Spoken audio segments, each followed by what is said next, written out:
Et bonjour à tous. Et bonjour à ceux qui participent en ligne. Et nous allons commencer par la récitation des prières, les paroles véritables prononcées par Bouddha. Donc si vous l'avez, préparez-vous. Et sinon, joignez vos mains en prière et réécoutez la récitation.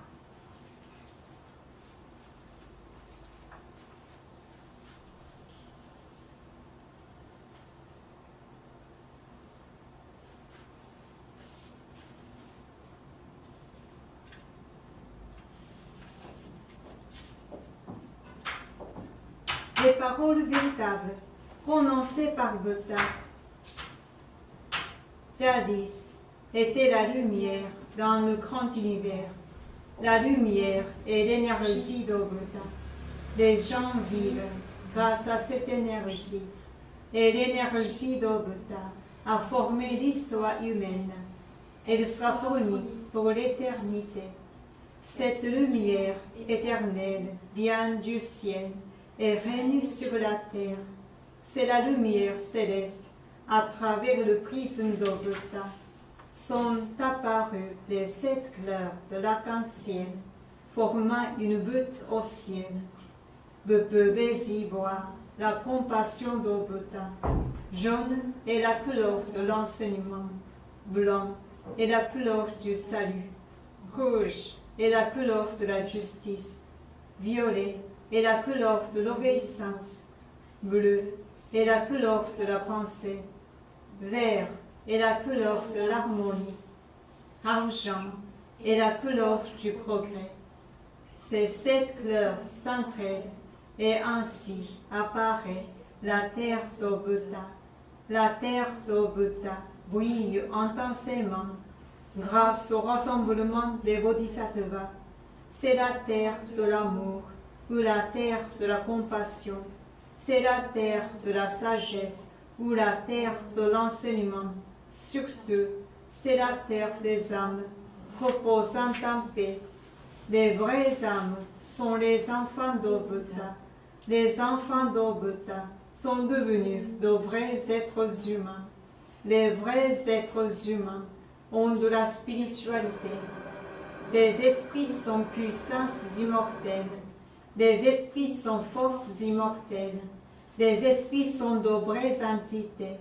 Les corps physiques sont les ombres des esprits. Cela signifie que vous êtes les vagues descendant la grande rivière. La grande rivière est le symbole du cours des vies. Chacun de vous la descend, telle une petite barque. Alors, il vous faut un batelier. S'il n'y avait pas votre propre batelier, vous vous essuieriez sûrement. En vérité, ce batelier désigne votre cœur. Si votre cœur fait erreur, la barque se fracasse sur un grand rocher. Et il vous faut aussi une perche en bambou. Cette perche, ce sont les paroles véritables. Quand vous descendez en courant rapide, il faut y plonger votre perche. Vous pouvez alors changer de parcours. Les paroles véritables constituent l'enseignement de Bouddha. Bouddha s'est éveillé et a prononcé les paroles véritables. Et l'enseignement de Bouddha est devenu une mine d'or. Cette mine d'or suggère divers enseignements. Ils sont une autre expression de la vérité de Bouddha. Ils éclairent vos jours. Ou pour le dire autrement, les fruits de la compassion de Bouddha. Vous tous, ici et maintenant, écoutez-moi. Ne vous égarez jamais, maintenant et pour toujours. La main a déjà fait signe pour vous guider. Veuillez suivre cette main blanche et continuez à avancer tout droit. Vos vies ne se limitent pas à ce monde. Elles ont 3 aspects, le passé, le présent, le futur. Vos passés se sont déjà écoulés et pourtant vos erreurs seront conservées dans vos cœurs. C'est pourquoi vous devriez comprendre les autres. et vous devriez vous-même réfléchir à ce que vous avez fait. Vous et les autres n'êtes en rien différents. Au contraire, vous comme les autres êtes des enfants d'Obota et frères et sœurs. Donc à présent, aimez-vous les uns les autres, éduquons-nous les uns les autres, et le temps est venu de nous pardonner les uns aux autres. Telle est la loi éternelle qui pénètre le présent et le futur. Oui, voilà, la lumière de la nuit ténébreuse. La nuit ténébreuse de ce monde est l'enfer. Il en va de même dans l'au-delà. Depuis que nous sommes descendus dans ce monde, le soleil de la vérité est programmé pour se lever. Maintenant, nous regardons ce soleil levant. Il versera la lumière vers le futur pour inviter les cœurs tristes à la terre d'Obota. À présent, ici, Jordan, il n'y aura plus de conflit dans ce monde. Il n'y aura plus de méfiance dans ce monde. Il n'y aura plus de crimes dans ce monde. Il n'y aura plus de mauvais esprits dans ce monde. Il n'y aura plus de diable dans l'au-delà. Seul le monde idéal, l'utopie sera réalisée. Tout le monde s'aime, vit harmonieusement, fait confiance à autrui. Ce monde-là est l'utopie. Tous nous pourrions être la lumière des Bodhisattvas. Croyez que la lumière est réalité. Croyez que l'amour est réalité. Croyez que la vérité est réalité. Voilà les faits qui devraient être transmis. Nous, la lumière des Bodhisattvas, rassemblons-nous, travaillons ensemble à garder le cœur juste et à vivre en nous accordant aux paroles d'Obota. Ici, nous faisons vœu de faire ainsi.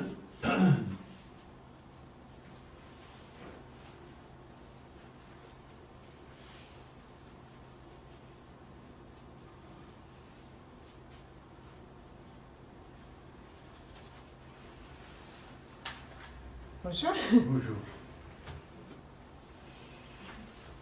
Et bon. Et donc le terme aujourd'hui, c'est la réincarnation. Comment fonctionne la réincarnation? Et tout d'abord, nous sommes tous des êtres spirituels par essence. Parce que le corps physique, ce n'est qu'un véhicule. Donc essentiellement, nous sommes tous des êtres spirituels. Et que nous sommes tous des habitants plutôt du monde spirituel, pas ici. Nous sommes, par essence, nous sommes tous les habitants de l'autre monde. Mais alors, pourquoi nous sommes ici, sur Terre, maintenant?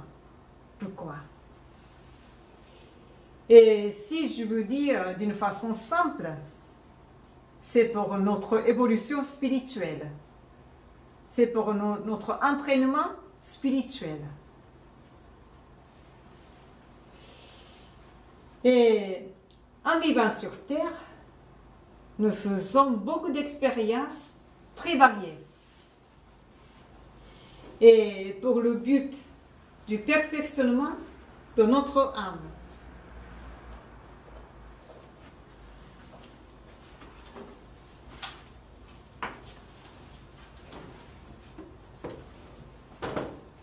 Et notre cœur, ou notre âme, notre cœur idéal, c'est que le cœur tout rond, comme la pleine lune, et qui brille.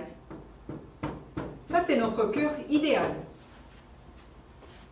Mais tout le monde n'a pas le cœur comme ça. En général, nous avons le cœur assez déformé. C'est un peu coronavirus, hein.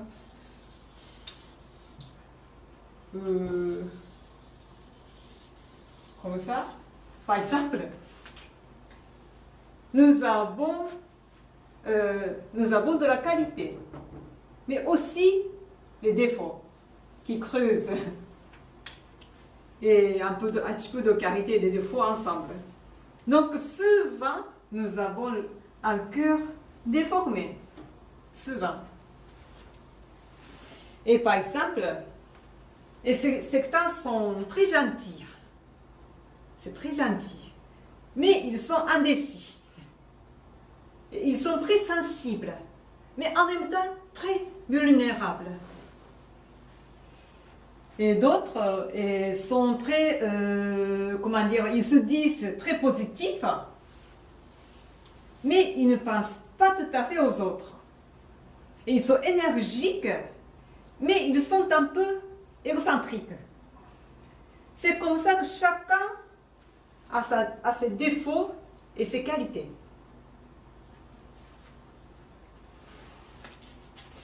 Et il y en a qui est le cœur un peu sale, comme ça, qui a beaucoup de poussière.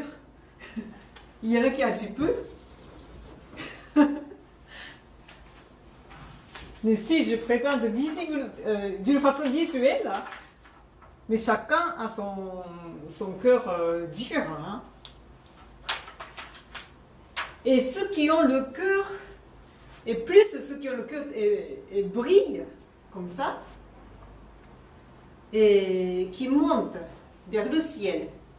Et ceux qui ont le cœur comme ça, est plutôt sale, et qui descend avec sa densité du cœur, qui descend vers le bas. Et ici, dans ce monde tridimensionnel, tout le monde réside dans la même dimension, n'est-ce pas? Et moi, et vous, etc. Nous sommes tous là, dans la même dimension. Mais après la mort, nous regardons l'autre monde. Mais dans l'autre monde, nous n'habitons pas tous dans la même dimension. Pourquoi? Et ça s'appelle le monde spirituel. La structure du monde spirituel, multidimensionnel. C'est un peu comme ça. Il y a plusieurs couches, qui s'appellent dimensions.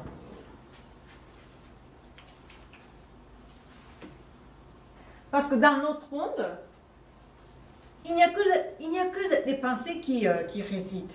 Il n'y a que la vibration. Donc la densité de chaque âme qui détermine l'endroit où nous vivons. Donc chaque âme ou chaque esprit qui réside, les dimensions qui nous correspondent. Vous voyez? Donc chaque dimension signifie notre niveau d'éveil spirituel. Par exemple, quelqu'un qui est comme un ange n'habite pas dans une dimension inférieure. Donc, chaque dimension représente des éléments. Donc, j'explique un petit peu brièvement. Et ici, dans ce monde, c'est 3 dimensions, largeur et longueur et hauteur.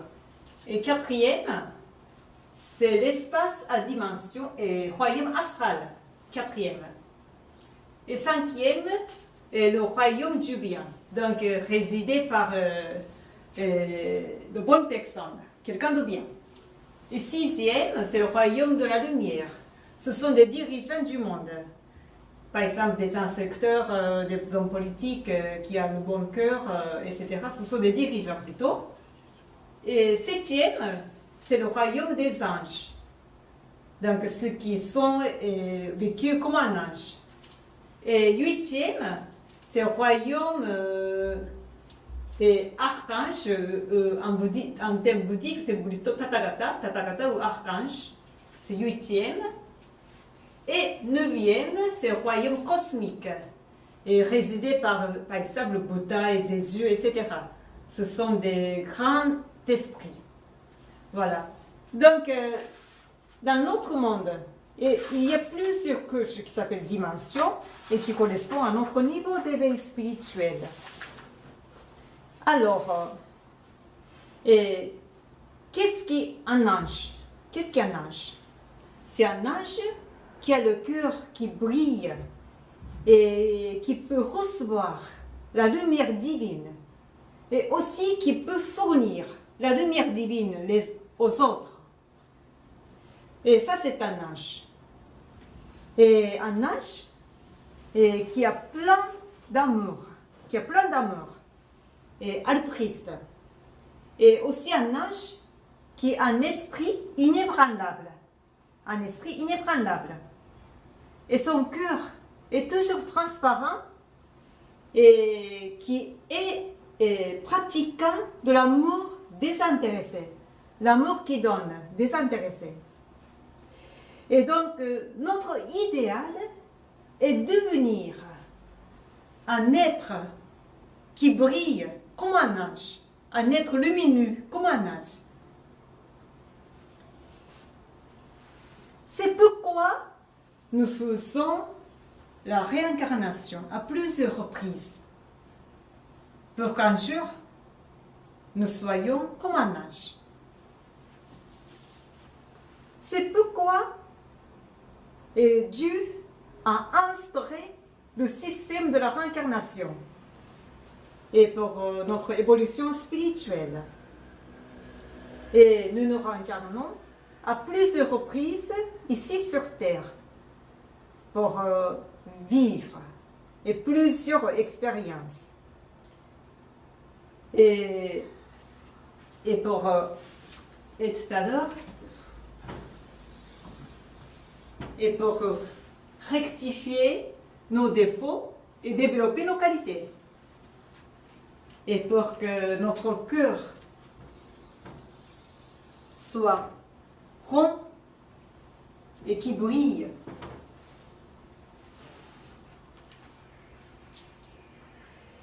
Et donc, en vue de notre perfectionnement spirituel, avant de se réincarner sur Terre, nous avons choisi notre environnement le plus approprié et pour notre perfectionnement de l'âme. Et par exemple, nous avons choisi notre sexe, masculin ou féminin, et notre pays, où nous nous réincarnerons, et notre profession, et notre environnement familial. Et nos parents, nos frères et nos sœurs, et notre compagnon, et nos enfants, etc. Avant de venir sur Terre. Et aussi, dans notre vie, il y a plusieurs événements qui sont prédestinés. Donc, nous avons préprogrammé certaines choses. Et quand on se réincarne sur Terre, pourtant, nous avons tout oublié. Ce qui s'est passé dans notre monde et ce qui s'est passé dans nos vies antérieures. Nous avons tout oublié. Mais alors que nous avons bien choisi notre environnement le plus approprié et pour notre perfectionnement de l'âme, on se plaigne parfois de notre sort. Par exemple, pourquoi je suis née dans une famille si pauvre? Et pourquoi mes parents sont si méchants? Je voudrais avoir plutôt mes parents plus gentils. Pourquoi je ne suis pas beau? Pourquoi je suis malade? Comme ça, on se plaint de notre sort, alors que nous avons bien choisi notre environnement. Mais tout ce qui se passe sur nous, il y a toujours le sens. Il y a toujours le sens. Et tout ce qui se passe sur nous nous permet d'apprendre, nous permet d'enseigner quelque chose très important. Alors, je voudrais vous présenter un exemple d'une dame japonaise. Elle a eu le cancer utérin. Et qu'il a suivi l'opération. Donc, il s'est fait enlever son utérus. Et ensuite, il a eu encore le cancer du sang. Donc, pourquoi il a eu successivement le cancer comme ça? Et un jour, Maître Okawa, il est venu et donner la conférence dans le centre local comme ici, au Japon. Et il a eu l'occasion de poser la question à Maître Okawa. Pourquoi j'ai suivi comme ça 2 fois le cancer? Et Maître Okawa, après avoir écouté sa question, Maître Okawa a fait la lecture spirituelle et sur cette dame, comme ça. La lecture spirituelle est pour voir, pour examiner sa vie passée. Parce que souvent, ce qui se passe actuellement, et il y a la raison dans une vie antérieure. Alors, je vous laisse regarder la lecture spirituelle sur une vie antérieure.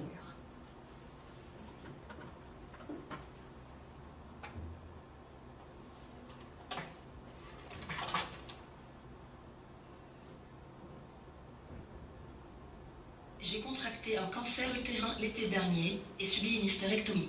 On soupçonne à présent un cancer du sein. Que dois-je faire? Comme vous le dites, si un cancer disparaît et qu'un autre fait son apparition, il s'agit là de métastase. Dans ce cas, si vous n'en connaissez pas la raison, vous finissez par jouer au jeu du chat et de la souris.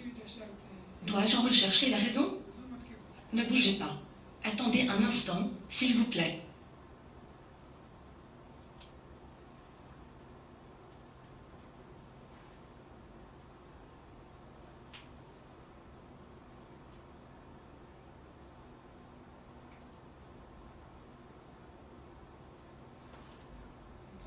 Oui, vous avez sûrement un cancer.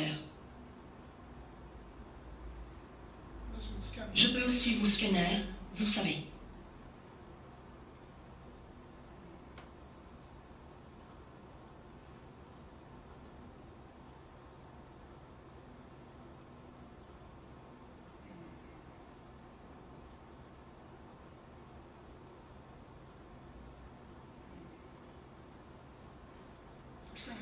Eh bien, vous avez plutôt un bon penchant.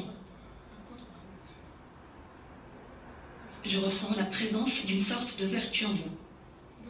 Pourquoi cette personne souffre-t-elle de métastase?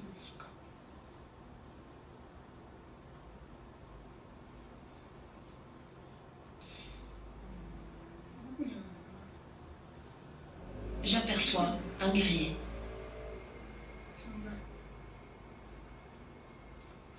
Un samouraï qui porte un bandeau. Il porte un akama, des pantalons de samouraï.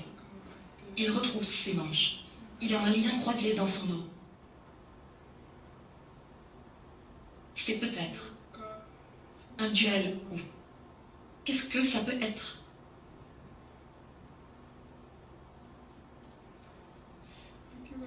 En effet, votre adversaire ne porte pas de vêtements comme vous.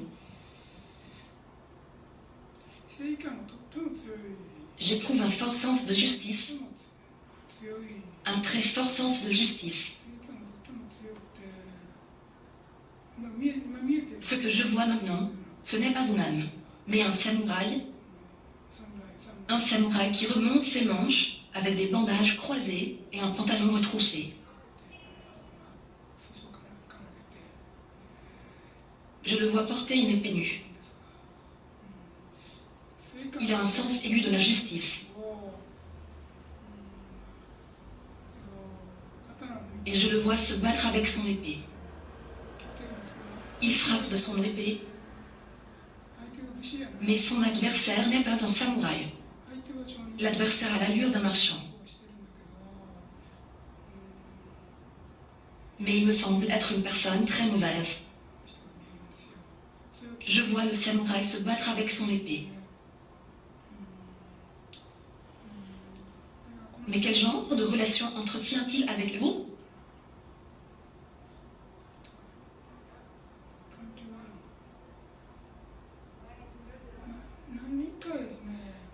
Un certain sens de la justice, semble-t-il, qui l'aurait poussé à...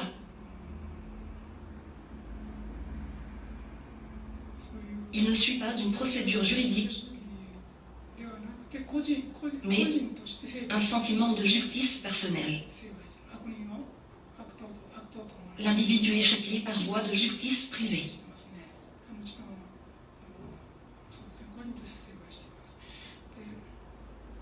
Le méchant est un prêteur d'argent qui va casser ses affaires avec une attitude sévère. C'est probablement un usurier ou quelqu'un qui prélève de l'argent sous la menace. Je vois le samouraï tuer ce terrible individu.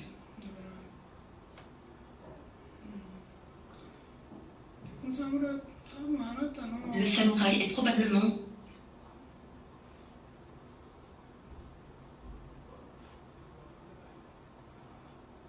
l'une de vos vies passées, je suppose. Il me semble marqué d'un sens aigu de la justice. Qu'en pensez-vous? N'auriez-vous pas un sens aigu de la justice? Oui, c'est le cas, n'est-ce pas?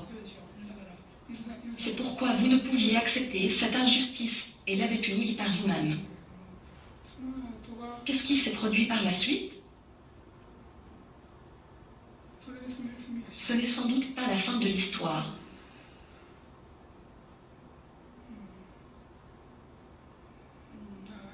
D'autres cas sont arrivés plus tard.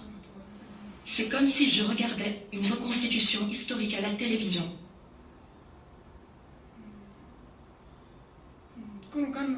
La cause de votre cancer, c'est que vous avez tué des gens avec un sabre. C'est bien la raison. Donc, vous allez développer autant de cancers que vous avez commis de crimes. Combien en avez-vous tué? J'ai vu le premier et maintenant. Vous avez d'abord tué un commerçant, puis un homme. Ce n'est pas un commerçant, ce montre. Un bonhomme qui ressemble à un garde. Il doit donc se trouver un patron de l'usurier derrière. Je ne parviens pas encore à voir jusqu'où vous êtes allé. Il me semble que vous aurez autant de cancers que vous avez tué de gens. Parce que je comprends que vous n'en avez pas tué beaucoup. Vous vous en tirerez sans doute avec 2.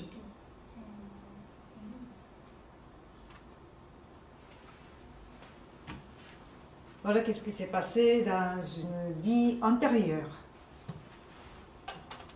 Donc, en fait, il était samouraï. Il était un samouraï au Japon. Et il a tué 2 personnes avec un sabre. Comme ça. Et alors, quel est le rapport de cette vie passée et son cancer? Quel est le rapport? Et qu'est-ce qu'il doit apprendre dans cette vie? Alors, Maître Okawa a répondu précisément dans cette séance. Je vous invite à regarder la suite.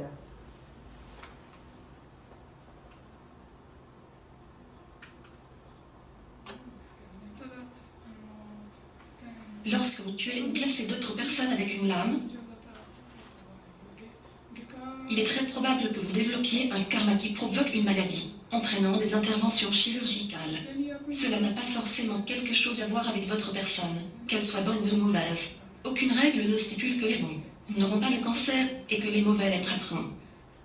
À de nombreuses occasions dans le passé, beaucoup de gens se sont trouvés impliqués dans des batailles, qu'ils le veuillent ou non. À leur réincarnation, ces gens-là souffrent souvent d'une maladie qui nécessite des soins chirurgicaux. Mon père souffrait de telles tendances. Ces gens-là se retrouvent souvent dans des situations qui requièrent des opérations chirurgicales, comme le prescrit le cahier d'exercice de leur vie.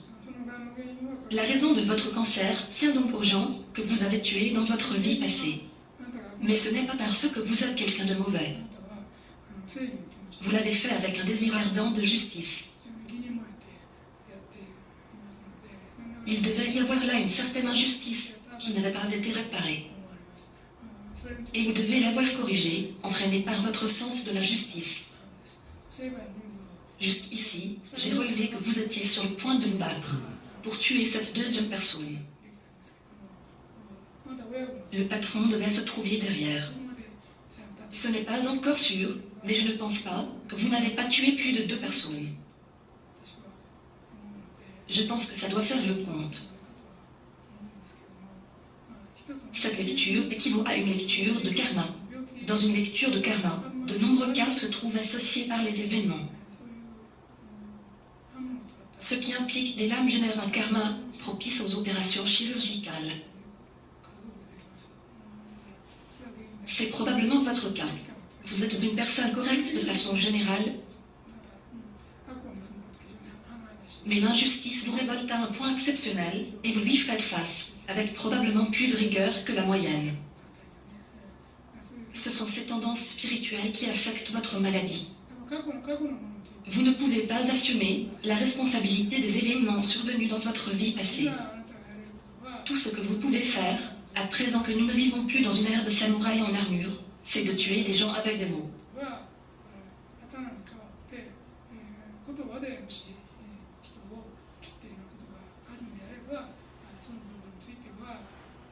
Vous avez donc besoin de contrôler vos mots selon les enseignements de la parole juste.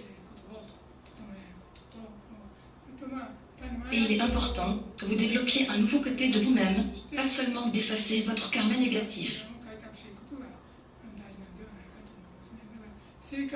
Ceux qui ressentent un tel désir de justice ont besoin d'affiner leur sens de la tolérance et leur capacité à accepter les autres. Il est donc important que vous augmentiez votre niveau de tolérance et contrôliez votre discours.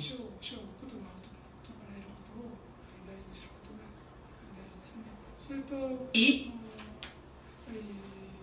bien que vous ayez envie de distinguer le noir du blanc, car tout le monde dispose de bonnes qualités cachées, vous devriez vous efforcer de rechercher ces attributs cachés pour progresser en vertu.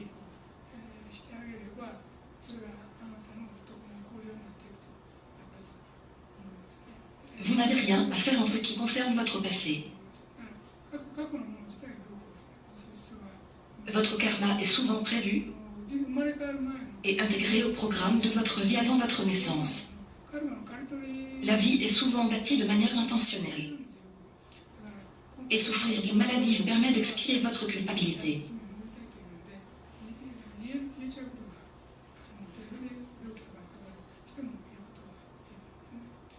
Ce que je vois clairement désormais, c'est un samouraï qui tuait des gens. C'est sans doute la raison de votre cancer, mais on ne peut rien faire à présent avec les raisons du passé. Ce que vous pouvez faire, c'est élever et assouplir votre esprit pour renforcer votre tolérance.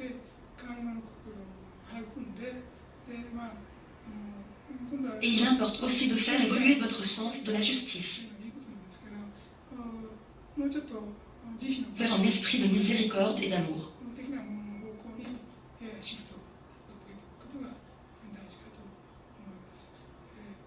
Si vous le faites, votre cancer prendra fin. Et donc, cette dame, elle avait un sens aigu de la justice et qu'elle ne pouvait pas tolérer les personnes qui ont fait le mal.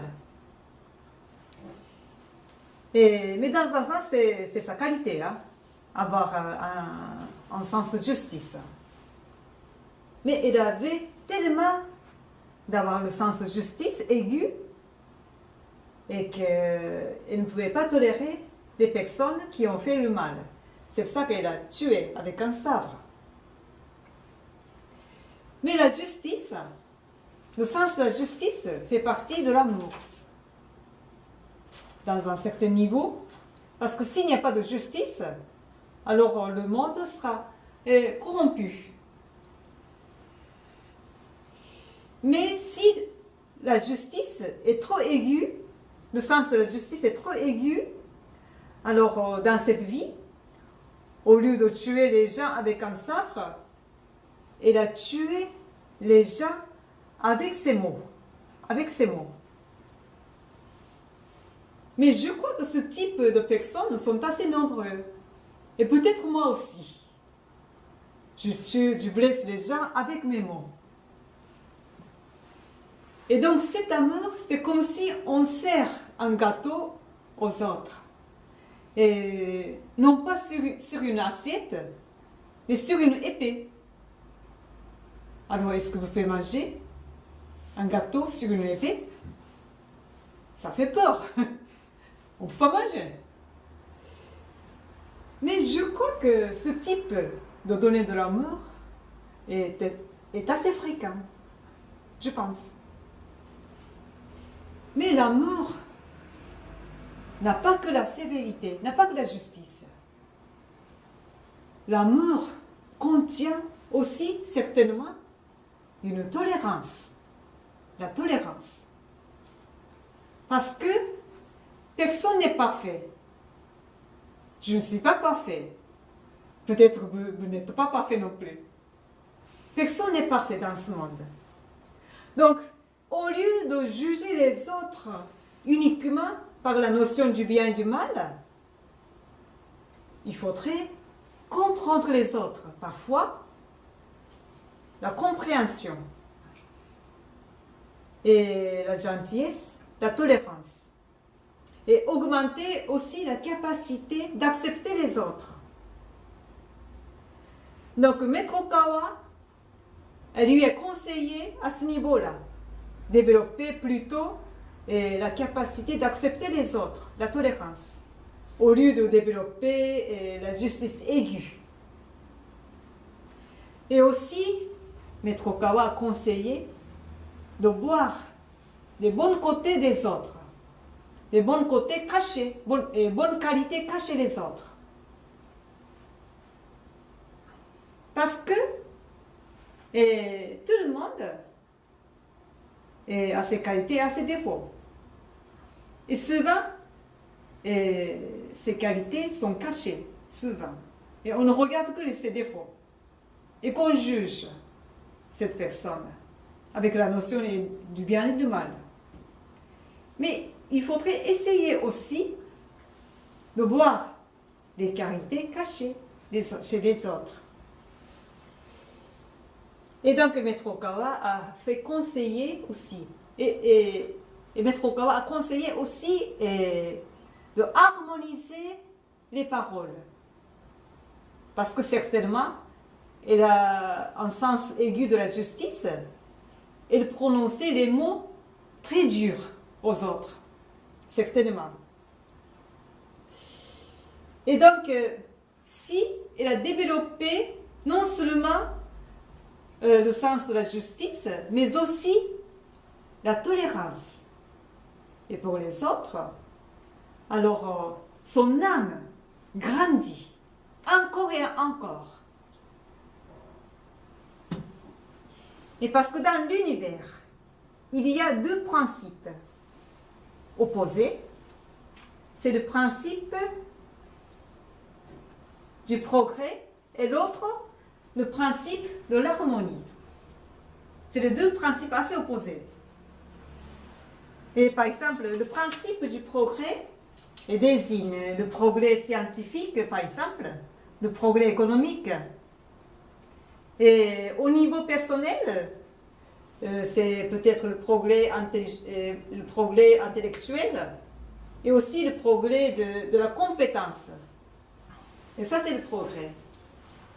Et l'harmonie, c'est par exemple la paix mondiale, l'harmonie des relations humaines, et l'amour et l'entraide, par exemple.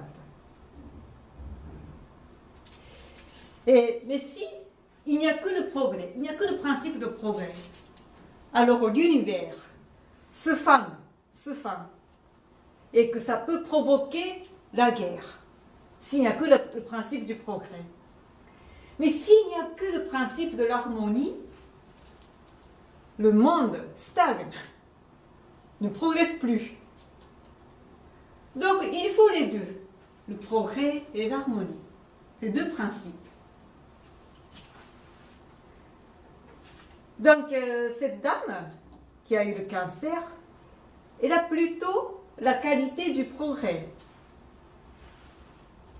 Mais elle devrait développer, et l'autre côté, la qualité de l'harmonie. Donc si les deux vont ensemble, alors notre âme grandit, comme ça, vers de plus en plus. Et c'est ce qu'on dit, la tendance de l'âme. Chacun a sa tendance de l'âme.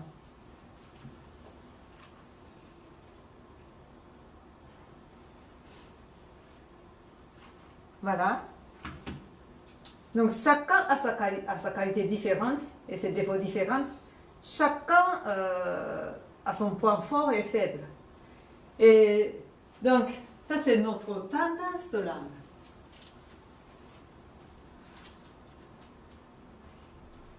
Et notre tendance de l'âme qui détermine notre chemin de la vie, qui détermine notre destin. Donc en fait, c'est notre tendance de l'âme qui forme notre karma.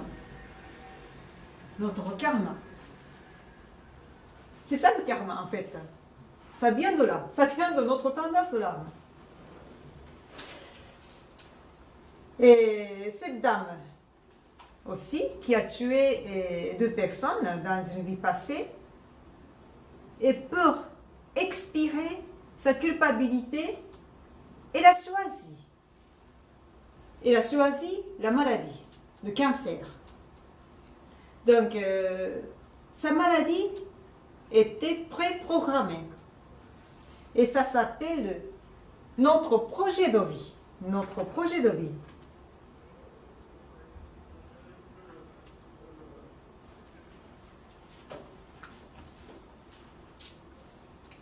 Et pour rectifier notre tendance de l'âme, nous avons rédigé notre projet de vie avant de naître sur Terre. Parce que pour naître sur Terre, il faut une autorisation du ciel. Donc pour avoir une autorisation, il faut rédiger notre projet de vie. Et on dépose dans une sorte d'hôtel de ville au ciel.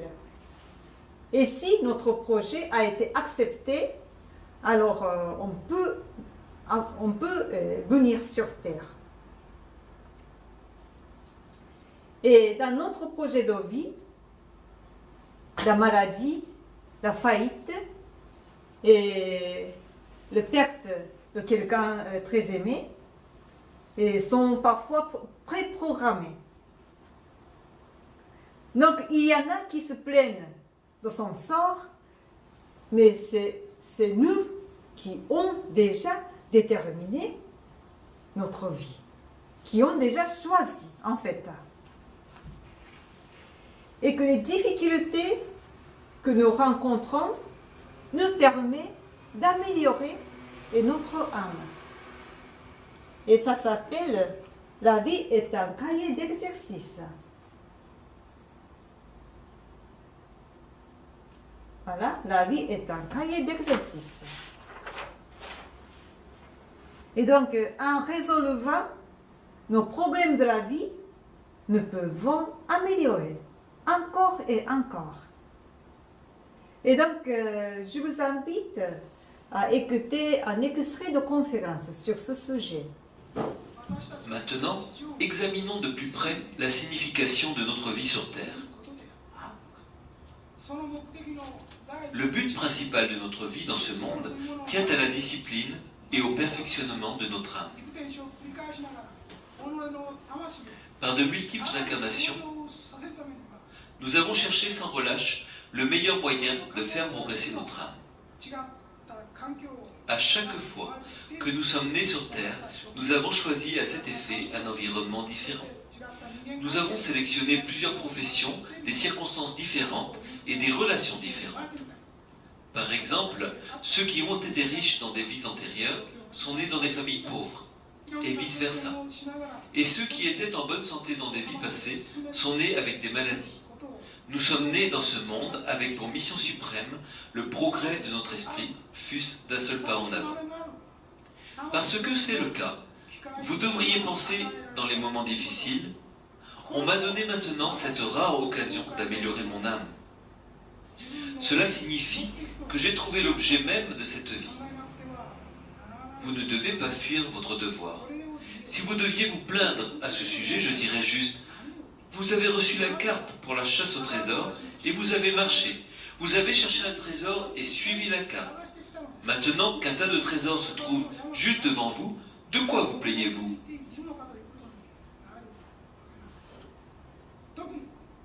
Surtout, lorsque vous vous trouvez confronté à la plus grande difficulté de votre vie, c'est aussi la plus grande opportunité qui a été préparée pour le perfectionnement de votre âme.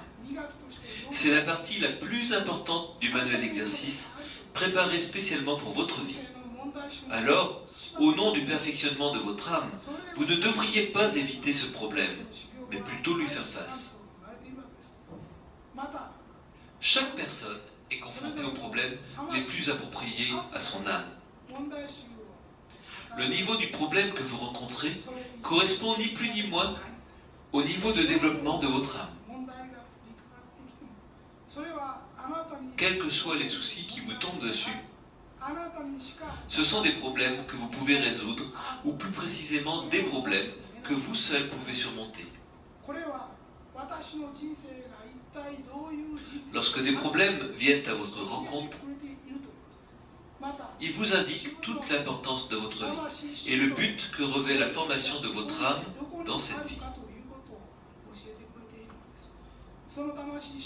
Lorsque vous avez accompli l'une des tâches qui vous a été attribuée au cours de votre formation, vous n'aurez plus jamais à la réaliser de nouveau.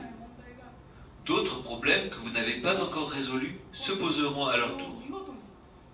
Si vous résolvez ces problèmes aisément au cours de cette vie, cela signifie que vous aurez réussi à les surmonter.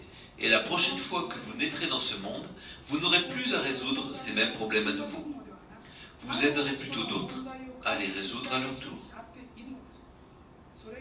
Ce processus explique aussi comment progressent les âmes. Et donc, quand cette vie s'achève, et on regagne le ciel, pas forcément dans notre monde. Et dans notre monde, notre vie se projetait en une demi-heure ou à une heure. Donc c'est le film qui s'appelle Notre vie. Et dans ce film, et tout ce qu'on a pensé, et tout ce qu'on a vu, et tout ce qu'on a senti, sont tous révélés. Et alors, après, c'est notre bonne conscience qui nous juge. Et c'est notre bonne conscience qui détermine l'endroit où nous irons.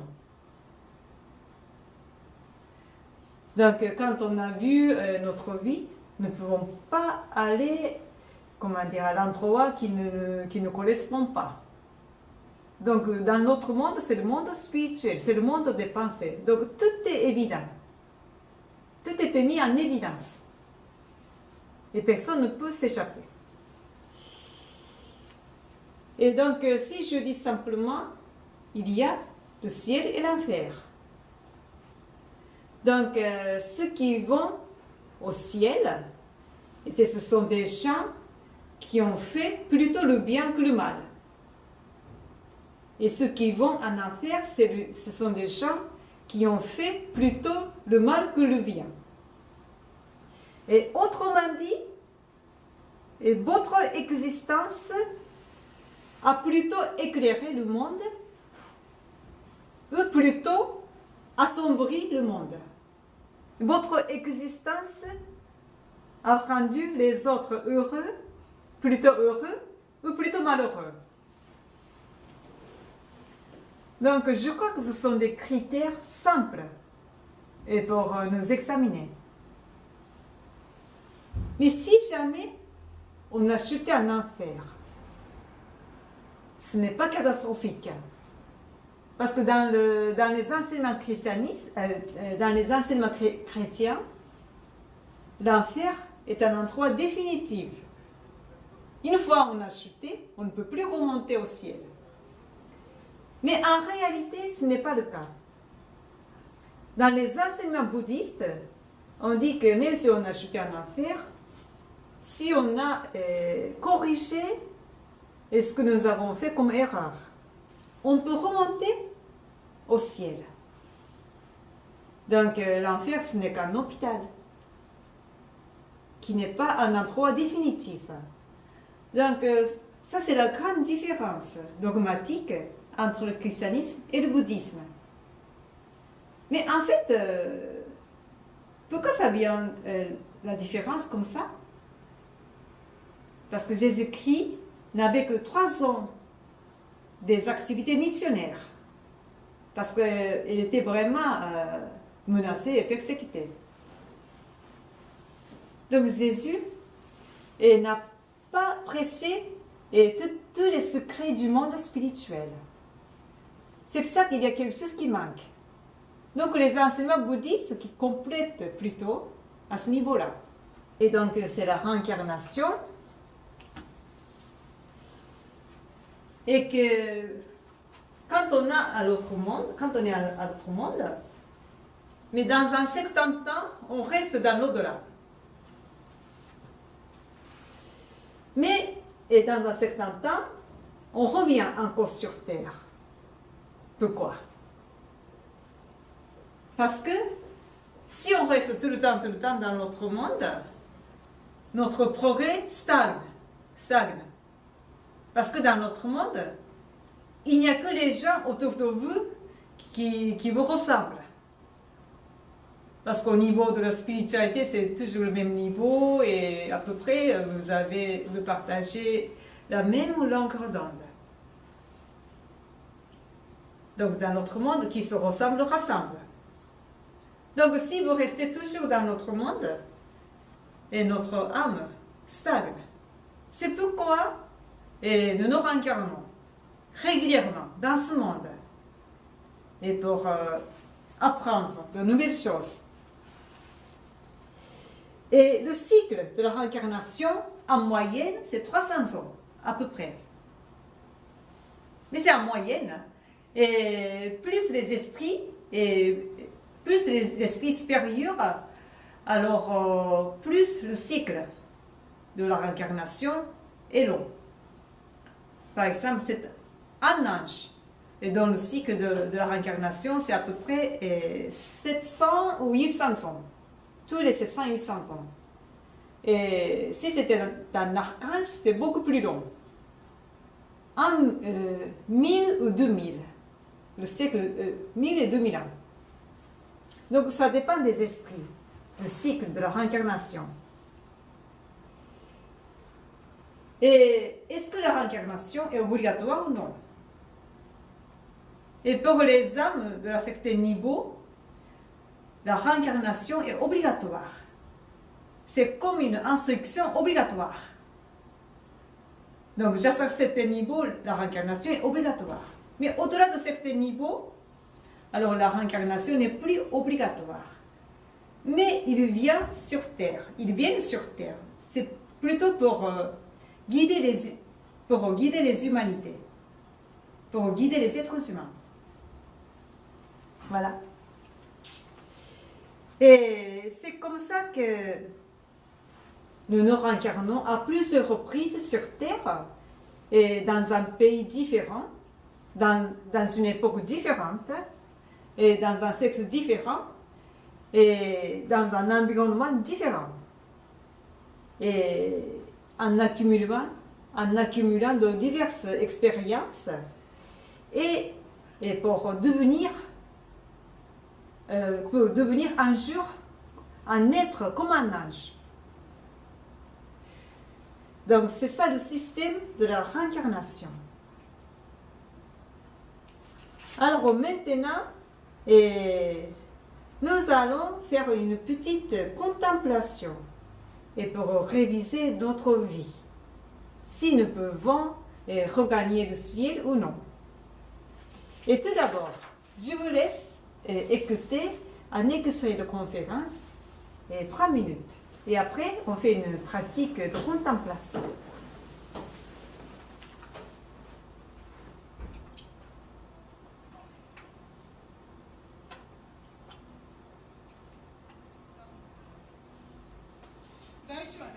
La première consiste à déterminer si vous ressentez le bonheur au vrai sens du terme.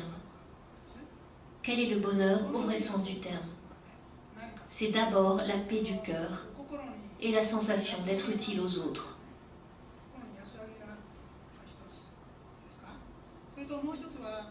C'est là le niveau minimal du bonheur.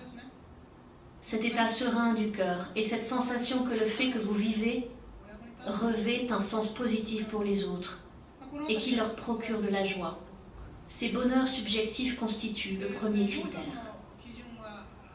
Une autre méthode consiste à analyser la situation, l'environnement et le parcours de votre vie de manière objective pour savoir si une personne dans une telle vie peut prétendre vraiment au bonheur.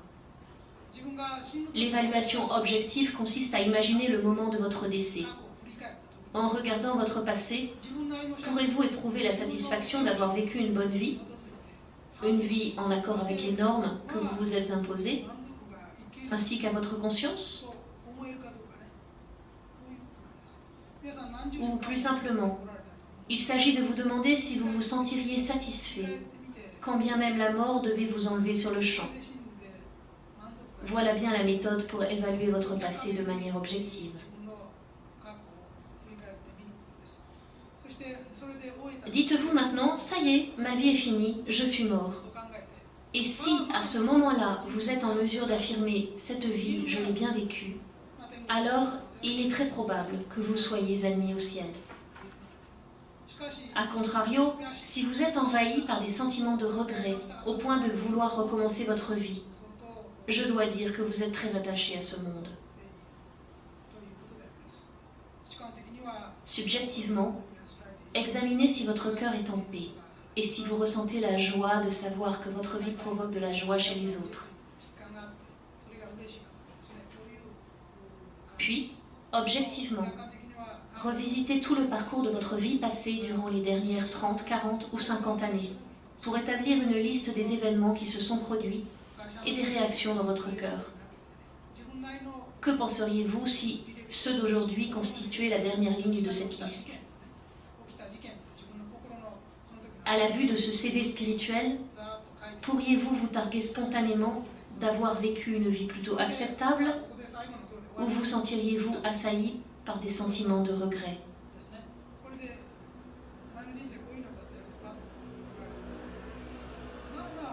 Je vous invite à contempler votre vie à travers le prisme de ces deux objectifs.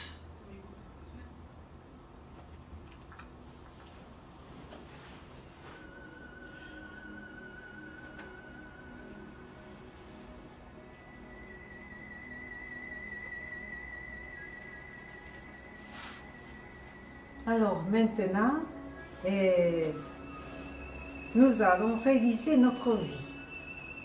Et tout d'abord,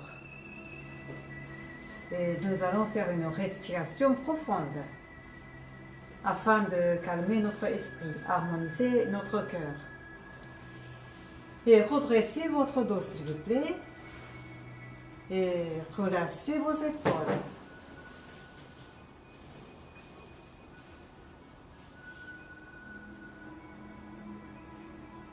Et dans cette posture, inspirez profondément jusqu'en bas de votre estomac.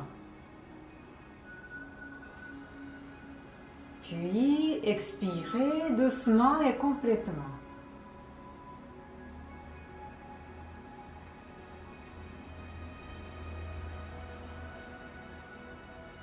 Inspirez à nouveau profondément et expirez doucement et complètement.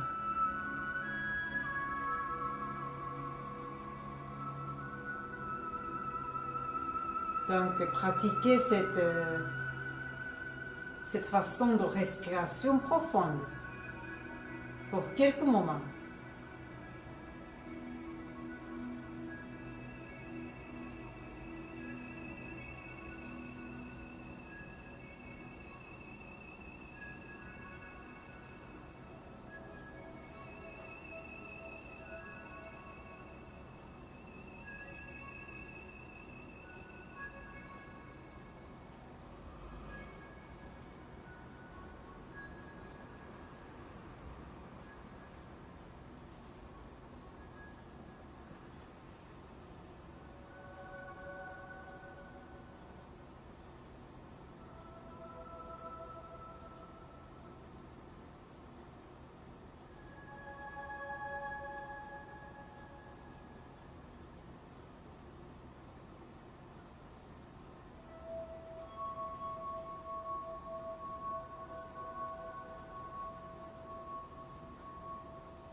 Alors maintenant, je vous interroge quelques points et examinez votre vie.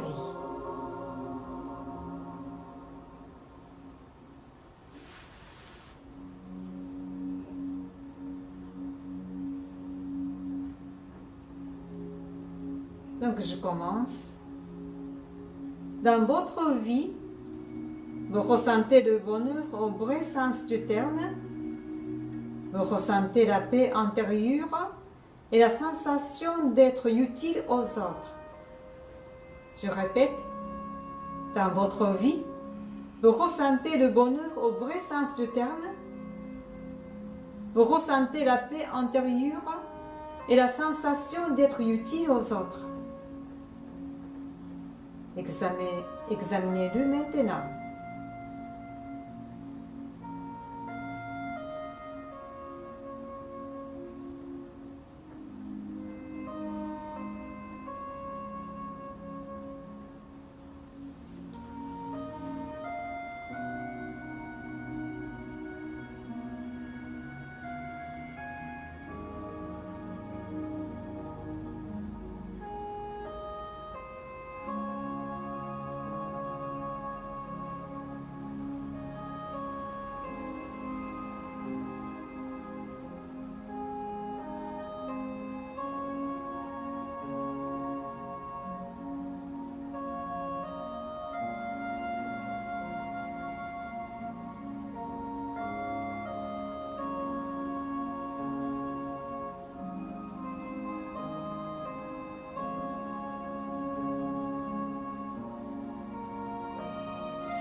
Ensuite, Imaginons que votre vie s'achève maintenant. À ce moment-là, vous êtes en mesure d'affirmer avoir plutôt bien vécu votre vie ou vous êtes envahi par des sentiments de regret au point de vouloir recommencer votre vie. Je répète, imaginons que votre vie s'achève maintenant. À ce moment-là, vous êtes en mesure d'affirmer avoir plutôt bien vécu votre vie ou vous êtes envahi par des sentiments de regret au point de vouloir recommencer votre vie. Examinez-le maintenant.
Et ensuite, que devriez-vous faire dès à présent pour améliorer votre vie?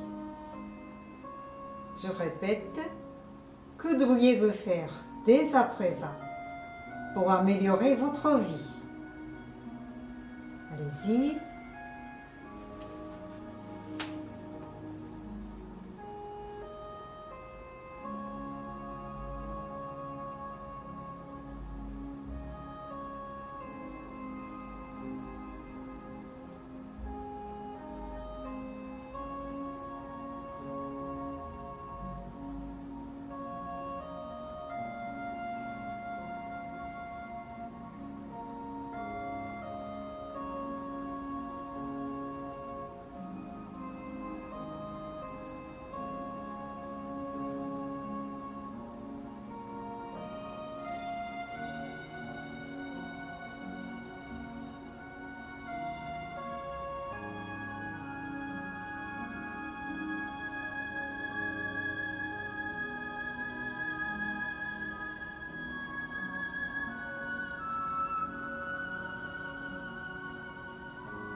Donc, nous terminons notre contemplation.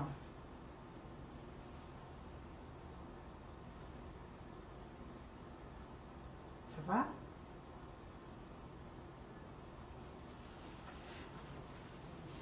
Donc, c'est une méthode assez simple pour examiner si nous pouvons regagner le ciel ou non.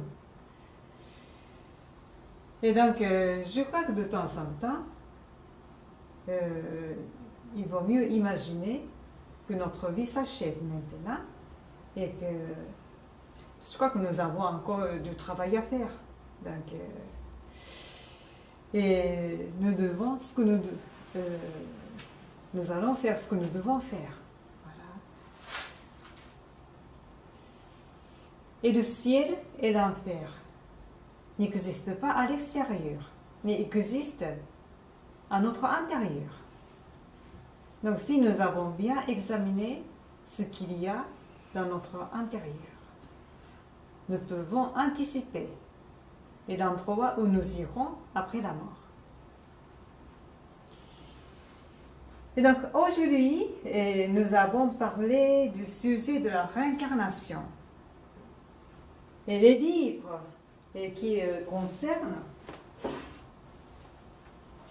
d'abord la loi du soleil. C'est un livre essentiel et qui explique tout, en fait tout, le système de la réincarnation et comment la réincarnation a été instaurée sur la Terre et aussi le système de l'esprit gardien et l'esprit guide et aussi qu'est-ce que l'âme, etc. Donc ce livre explique en fait tout d'une façon très complète. Et ensuite la loi de l'éternité. Et tout à l'heure nous avons vu les dimensions, multiples dimensions qui correspondent à notre niveau d'éveil spirituel. Donc la loi de l'éternité qui explique ce qui se passe dans chaque dimension. Et ça c'est plus facile à lire que la loi du soleil. Et aussi, et enfin, je n'ai plus peur de l'au-delà. Donc si vous êtes intéressé à l'au-delà, et ça c'est un livre plutôt débutant. Et 36 questions-réponses sur le monde spirituel. Donc tout ce que nous voulons savoir sur l'au-delà, ce livre éclaircit. Et l'autre, ça aussi c'est assez facile à lire. Voyage dans le monde spirituel. Que s'y passe-t-il réellement? Et pour Maître Okawa, visiter à l'au-delà, c'est comme si il se promène dans un rayon de 10 km. Et donc, pour lui, c'est très facile à voir ce qui se passe dans l'au-delà. Et il a raconté comme ça, en détail. C'est très intéressant comme livre. Voilà. Bon. Et est-ce que vous avez des questions? Autre, enfin voilà. Au début? Tout début? Oui, au tout début. Donc la création? Oui. Donc, lors de la création, on a, comment dire, une caractéristique différente. Parce que nous sommes en fait tous égaux et sur le plan spirituel, c'est-à-dire nous avons tous des enfants de Dieu. À ce niveau-là, nous sommes tous égaux. Mais, et comment dit-on?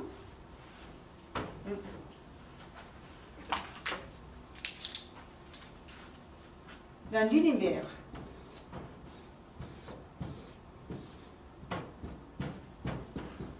il y a un arbre gigantesque de l'univers et qu'il y a quelques branches. Donc certaines personnes qui a été créée ici et l'autre qui a été créée dans une autre branche. Donc chaque branche, Dieu contient plus sur lumière, plus sur caractéristiques. Donc nous sommes un des manifestations de la qualité de Dieu, de la lumière divine. Donc au début, nous avons été créés comme ça. Et après, c'est nous qui déterminons notre caractère au cours de la réincarnation. Parce qu'en fait, certains ont été créés comme des êtres humains ou humanoïdes. Et d'autres ont été créés comme reptiliens, par exemple. Et nous avons la qualité différente. Et un reptilien, il est très fort et il a la qualité du progrès. Et un autre, il a la qualité de l'amour, par exemple. Et l'autre, il a la qualité de la sagesse. Donc chaque branche représente une qualité différente. Donc au début, et nous avons été créés comme ça, et un des représentants d'une des qualités de Dieu. Mais après, c'est nous qui ont notre libre arbitre. Donc nous développons de différentes manières au cours de nos vies.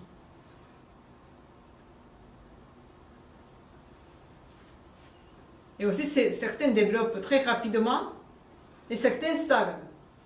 Et certains se détériorent. C'est vrai, hein? Parce que après la création, c'est nous qui ont notre libre arbitre. 100%. C'est le train représente plutôt la source. La source. Et que ça se ramifie à plusieurs branches, donc c'est plutôt la source. Donc il y en a qui se rencarnent uniquement sur la Terre, et il y en a qui ont été créés sur la Terre. Mais il y en a qui ont été créés dans une autre planète, dans un autre univers, et qui se rencarnent d'une façon interplanétaire.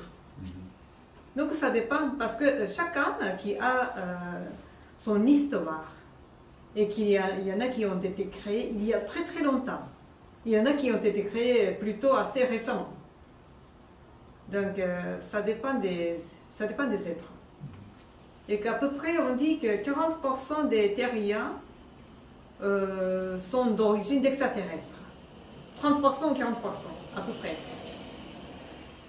Et c'est-à-dire, et ces gens-là ont des vies antérieures à l'époque ancienne dans une autre planète. Donc le karma n'est pas une punition. Le karma, c'est pour rectifier nos erreurs et aussi pour développer notre qualité. Afin d'être une âme très lumineuse. Donc par exemple, et dans une vie passée, et un homme qui a maltraité sa femme, alors cet homme se rencarne dans une prochaine vie, et, par exemple, en femme. Oui. Et que cet homme va avoir une expérience d'être une femme, et pour savoir, pour connaître ce qui s'est passé, ce qu'il a commis dans une vie passée. Oui. Par exemple, donc il y a beaucoup d'autres cas, donc on ne peut pas généraliser, Oui, parce que chacun son... Le racisme, il peut se réincarner dans une des races qu'il n'aimait pas. Donc le but, c'est apprendre, plutôt. Apprendre. Donc le karma n'est pas une punition. Et c'est il est ressenti comme une punition quand même. C'est pas une punition. Il est quand même assez douloureux, mais il apprend quelque chose. Oui, c'est pour apprendre. Il est pédagogue. Parce que si on comment dire, si on ne pratique pas, on ne peut pas apprendre. On n'a pas évoqué la réincarnation dans les animaux, par exemple. Oui, les animaux, c'est un petit peu différent, mais ça dépend des animaux. C'est possible. Parce que si ces âmes ne sont pas aussi développées que les êtres humains, alors ils se groupent. Ils se groupent dans l'au-delà. Parce que l'esprit des oiseaux, etc. Mais si son âme est assez développée, assez caractérisée, alors il se rencarne comme ça, comme un être humain, mais beaucoup plus vite, beaucoup plus vite. Et il y a des animaux qui se progressent et qui se rencarnent un jour un homme, donc un être humain. Par exemple, les animaux de compagnie, les chats et les chiens, ils sont assez développés. Et leurs âmes sont assez proches des êtres humains. Et ils observent comment dire, ce qui se passe chez les êtres humains, comme ça. Ils apprennent en observant les êtres humains. Donc, certains animaux, et comme les animaux de compagnie, peuvent se réincarner un jour en être humain dans les conférences. Parce que, en fait, la réincarnation, c'est une évidence. Donc, à la base de l'incarnation, nous avons le sens de la vie. Parce que s'il n'y a pas de réincarnation, on ne peut pas reconnaître quel est le sens de la vie. Ah oui. Ah oui. Si la vie n'est qu'une seule... Puis on n'a pas le temps de s'améliorer aussi en une Ah oui, seule on n'a pas le temps de incarnation. s'améliorer. S'il n'y a que cette vie, alors, et après la mort, on ne revient plus. C'est un peu injuste. C'est un peu injuste. Que nous pouvons essayer. Et nous pouvons apprendre de nouvelles choses, de nouvelles vies.